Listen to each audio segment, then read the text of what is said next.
Anakin jolted awake, his breath sharp and uneven.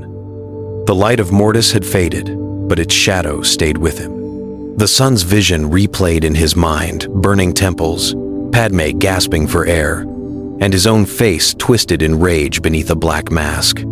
It wasn't a dream, it was a warning. He looked at Obi-Wan Kenobi and Ahsoka Tano, both unaware of what he had seen. They spoke of leaving Mortis, of returning to Coruscant. But Anakin's eyes were distant, haunted by futures only he had witnessed. Back at the Jedi Council, his composure cracked. Visions came in flashes, clone troopers turning their guns, children screaming in the temple, Palpatines smiling in the dark. Each scene bled into the next.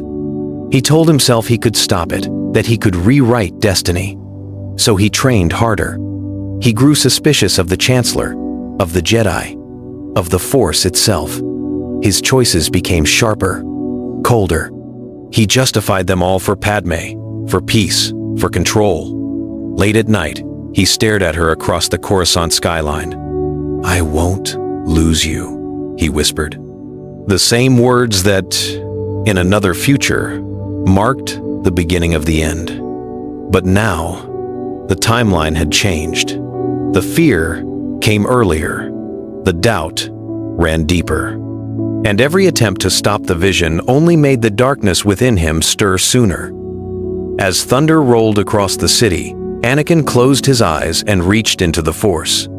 Somewhere in that storm, he felt the sun's laughter echo faint, distant, mocking. And for the first time, Anakin wasn't sure if the future was still his to change. The city of Coruscant shimmered beneath the night sky, but Anakin felt no peace. Every meeting with the Chancellor now carried weight, each smile hiding something he couldn't ignore. The sun's vision echoed in his mind, a man in a dark robe, lightning flashing from his hands, Padme screaming. Palpatine's voice was calm, persuasive. "The Jedi don't trust you, my boy. They fear your power." Once, those words had soothed him. Now they felt like poison. Anakin's instincts screamed. The pieces connected the hidden orders, the secret meetings, the Chancellor's influence over the Senate and the war. He began tracing communications through the Republic's network. What he found chilled him. Every path led back to Palpatine. The realization hit like a blade through the chest. He's the Sith Lord. He's the one behind it all. Anakin's anger burned, not just at Palpatine, but at himself for not seeing it sooner. The dark side whispered, calling him to strike, to end the deceit right then. But he held back. He needed proof, and he needed to protect Padme. That night, he stood alone in the temple's archives, staring at the fading holoprojections of battles that had claimed thousands. "You've played us all," he muttered. The Force trembled around him. In the distance, thunder cracked again over Coruscant's towers. Palpatine, alone in his office, sensed the disturbance and smiled. "Good, Anakin," he whispered into the dark. "You're almost ready." Anakin's eyes opened wide as a cold realization formed. The war wasn't ending, it was only now revealing its true master. The Jedi Temple loomed over Coruscant, calm as ever, but Anakin's heart pounded with fury. He stormed into the council chamber, cloak whipping behind him. The Masters turned. Mace Windu's eyes narrowed, sensing trouble. "It's him," Anakin said. "The Sith Lord we've been searching for. It's Palpatine." The room fell silent. Only the hum of the city below broke the air. Windu leaned forward. "That's a serious claim. What proof do you have?" Anakin slammed a holoprojector on the table. Distorted recordings, flickered, intercepted transmissions, coded orders. The Chancellor's voice giving commands to Count Dooku. The Masters exchanged uneasy looks. "Believe me," Anakin said. "He's been playing both sides. The war, the clones, everything, it's him." Yoda closed his eyes, troubled. "Clouded this truth is. Deception, strong it may be." Anakin's voice broke. "You think I'd lie about this? After everything?" Windu's tone was sharp. You've grown close to Palpatine. Too close.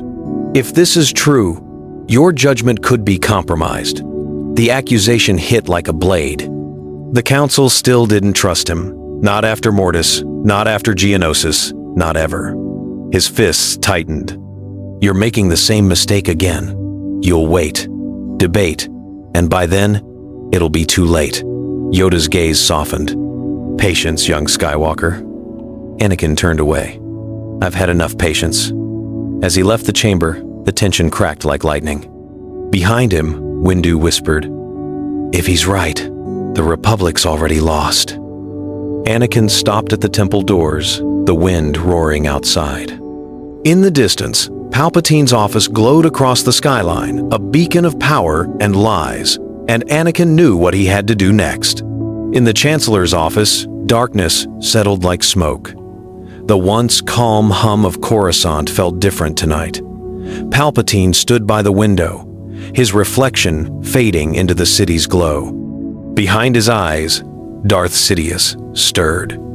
He could feel it, the shift in the Force. The boy had seen too much. Anakin's loyalty was cracking. The Jedi were whispering. The trap he had built for over a decade was collapsing. Sidious turned, his tone low and cold. "So, they know." Masa Meta entered nervously. "The Jedi are moving against you, my lord?" Palpatine smiled. "No, not yet. But they will, unless I remind them who holds the blade." He activated a secure holo-transmission. Across the galaxy, clone commanders appeared. Cody on Utapau, Bly on Felucia, Gree on Kashyyyk. The code pulsed, ready to awaken. But this time, Sidious didn't wait for the Jedi to strike. "The time has come," he hissed. "Execute Order 66. The words spread like wildfire through the comm network. Across distant battlefields, clone eyes flickered, training rifles on their generals. On Kashyyyk, Yoda froze mid-battle, sensing the disturbance. "Too soon, this is," he muttered, leaping from danger as blaster fire tore through the trees. Back on Coruscant, Sidious deactivated the transmission, the faint echo of screams reaching through the Force. His smile returned. Let chaos restore balance. Yet one thing still burned in his mind, Skywalker. If Anakin lived, the future was uncertain.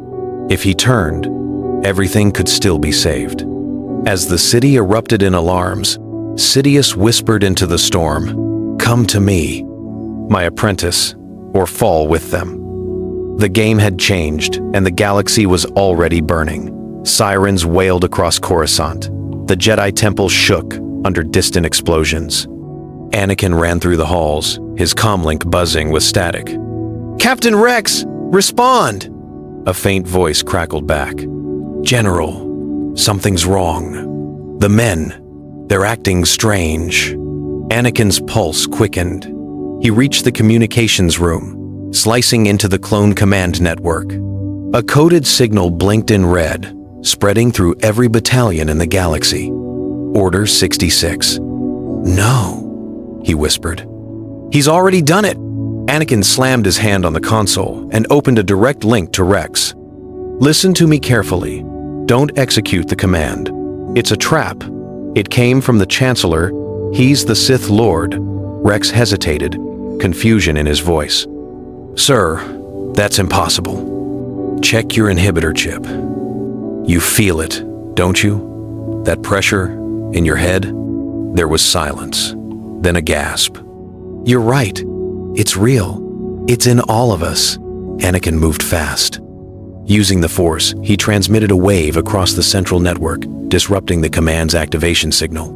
Across the stars, clone battalions froze mid-motion, rifles trembling in their hands. On Kashyyyk, Yoda's troops lowered their weapons, dazed. On Felucia, Aayla Secura turned just in time to see confusion replace violence in her soldiers' eyes. The order had been stopped barely, but Anakin knew it wouldn't last. Palpatine would feel the interference. He would retaliate. Breathing hard, Anakin turned toward the skyline. "I've exposed you, Chancellor," he muttered. Now everyone will see what you really are." Lightning flashed outside the temple, as if answering him. Somewhere in the Senate district, Darth Sidious opened his eyes. The trap had failed, and now, the war for the Republic's soul had begun. The city burned with light and panic.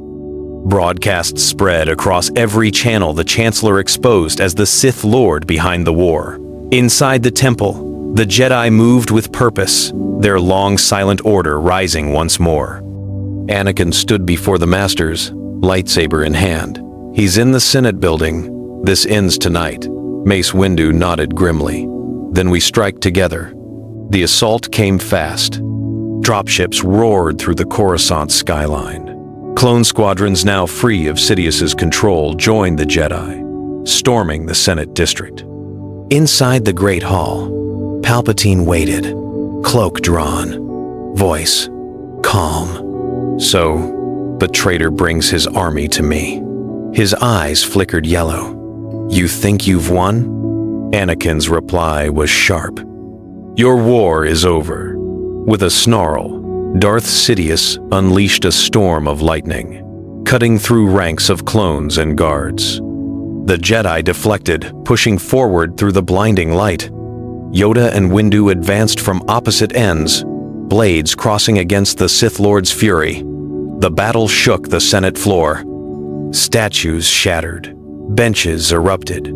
Palpatine fought like a storm unleashed, yet for the first time, he was surrounded, hunted. He tried to flee toward his private elevator, but Anakin was faster. Their sabers clashed, blue against red, each strike echoing through the chamber. "You were my greatest weapon," Sidious hissed. "Not anymore." Anakin's blade slashed the Chancellor's desk in two, sparks raining around them.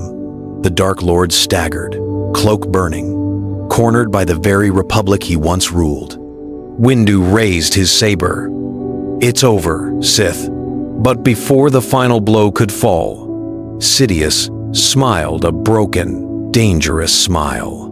"Then strike me down and take my place." Anakin froze, torn between destiny and defiance, as thunder rolled outside the Senate dome. The war was over. Coruscant's skyline glowed with quiet firelight as the Senate declared the Republic restored. Cheers filled the air, yet Anakin stood apart, staring into the endless city. Victory should have felt like freedom. It didn't. Padme approached softly, her hand brushing his arm. "It's finished, Ani. You did it." He forced a faint smile. She was alive because he changed fate, because he chose the light. But inside, he felt hollow. The faces of fallen clones and lost Jedi blurred together, voices whispering through the Force. "You were meant to destroy the Sith, not become them." Yoda and Mace Windu oversaw the dismantling of Palpatine's regime. Across the galaxy, systems swore loyalty again, but fear lingered. The Senate trembled, wondering how close they had come to losing it all. And in quiet corners, whispers began that maybe the Jedi held too much power now. Anakin tried to ignore them. He buried himself in reconstruction, helping rebuild what the war destroyed. But every sound of metal, every echo in the halls of the temple, pulled him back to that moment. The choice, the anger, the edge he almost crossed. Late one night, he stood on the landing pad, staring at the stars. Padme's voice reached him through the dark. "You saved us all." He turned, his eyes shadowed. "Maybe, but what did it cost?" A cold wind moved through the city, carrying silence. For the first time, Padme saw fear not of death, but of himself. As dawn broke over Coruscant, Anakin closed his eyes. Somewhere in the Force, a familiar voice whispered from beyond. "Your journey isn't over, Skywalker." The light had survived, but its brightest night was still fading. Time passed, but peace never came easily. The Republic had survived, yet the galaxy bore scars too deep to fade. Temples rebuilt, systems recovered, but Anakin felt the Force grow silent around him as if waiting. He stood on the cliffs of Naboo, watching the sunrise with Padme and their newborn children. It should have been the perfect ending, but deep in the Force, echoes of Sidious lingered. Fear, anger, doubt, the same emotions that once consumed him. At the rebuilt Jedi Temple, Yoda spoke softly. The Sith, destroyed they are, yet darkness forever remains. Anakin nodded. Then it's not over. Not until the Force itself finds peace. He began meditating daily, reaching into the current of life that flowed through every living thing. For the first time, he didn't seek control, he sought balance. He remembered the Son's vision on Mortis, the warning of what he could become, and finally understood. The prophecy was never about destroying the Sith. It was about healing the wound they left. On that quiet night, Anakin entered the chamber of the Kyber light. Alone, he laid his saber on the floor. The blade flickered, then went dark. The storm within him finally stilled. Through the Force, he heard voices. Obi-Wan, Qui-Gon, even his mother. Not in pain, in peace. Padme found him at dawn, eyes closed, the Force glowing softly around him. He smiled faintly. It's done. The balance is real. Across the stars, the darkness faded at last. The Sith grand plan died with Sidious, and the Chosen One had fulfilled his destiny, not through destruction, but through understanding.